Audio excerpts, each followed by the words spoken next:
This is every challenge question, part 36. It's Corporeal 1, chapter 4, which is the roots one, apparently. So let's get to do this. So, okay, well, a cubic can either have three real roots, or it can have one real root and two complex conjugate pairs of the form like a plus b or minus bi.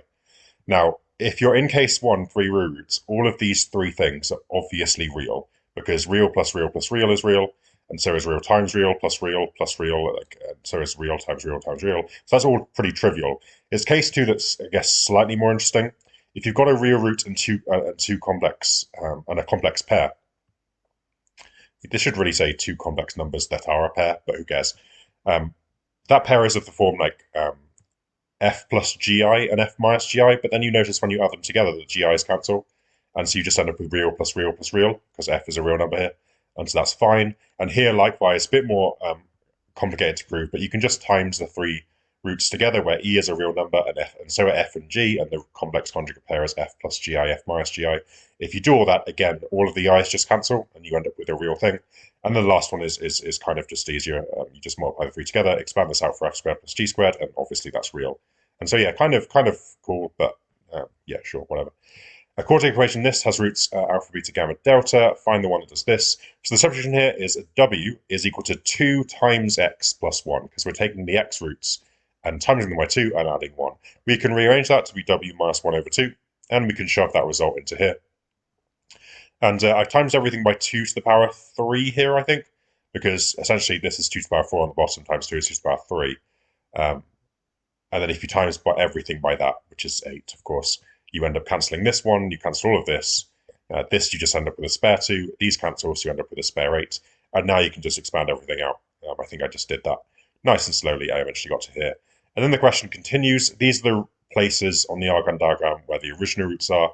I'm timesing each by 2 and adding 1. So this one times by 2 is 4, add 1 gets you to 5. This one times 2 is minus 2, add 1 is minus 1 again. This one times 2 gets you twice as far away, so up here somewhere, and then you add 1 to move across horizontally over here somewhere, and likewise times by 2 to get to here, add 1 to get to over there somewhere.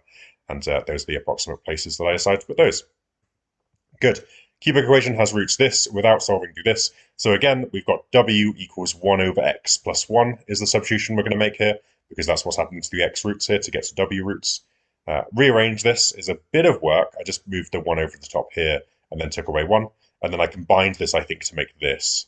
And then I put that in there. And now here, I think I just times everything by w cubed, which gives you a spare w here, a spare couple of w's here, a w cubed here, gets rid of all the other fractions. And now I can just expand out.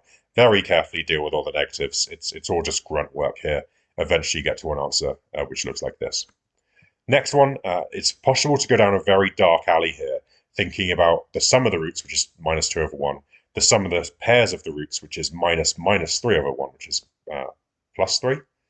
Sorry, no, it shouldn't be minus minus, because it's the pairs of roots here, so it's just minus 3 over 1, which is minus 3, and then the sum of them should be just minus 5.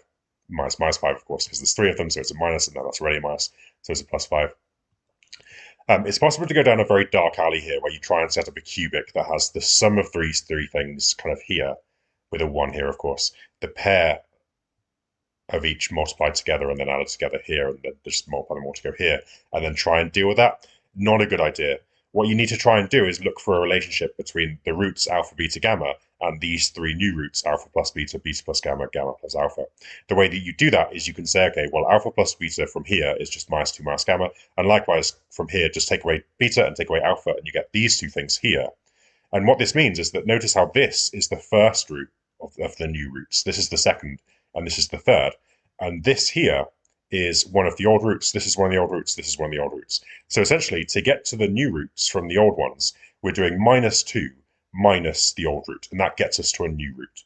So therefore, the transformation is w equals minus 2 minus x, because we're taking the old roots and doing minus 2 minus one of those, and we're getting our new root. In the same way that in the previous question, we were just like timesing by 2, adding 1. This time we're doing minus 2 minus the old root equals one of the new roots. And we can just rearrange this for x, of course, and then we can shove this result into here. And this is by far the most pain-free way of trying to do this. We can just expand this out.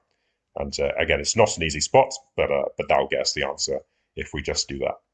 And the last one, I think this is quartic equation. This has roots this. Substitution to find this. So now w equals x squared plus 1. We can, of course, take away one of the square roots. Now, there should be a plus minus here, but it's not going to matter, which is why I haven't written it. So I'm just going to leave it like this for now.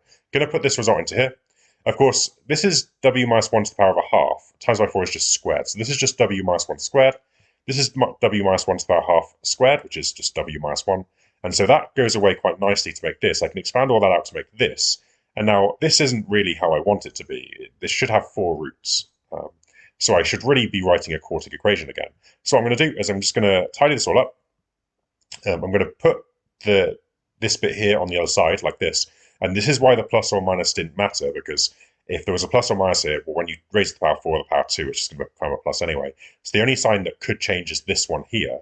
But then when you move it over here, my plan now is to square both sides, and it doesn't matter whether there's a plus or a minus here. When it squares, it will become a plus. So I square both sides to get this, and then I just do a bit of rearranging, and I'll find this quartic here, which I think is the answer.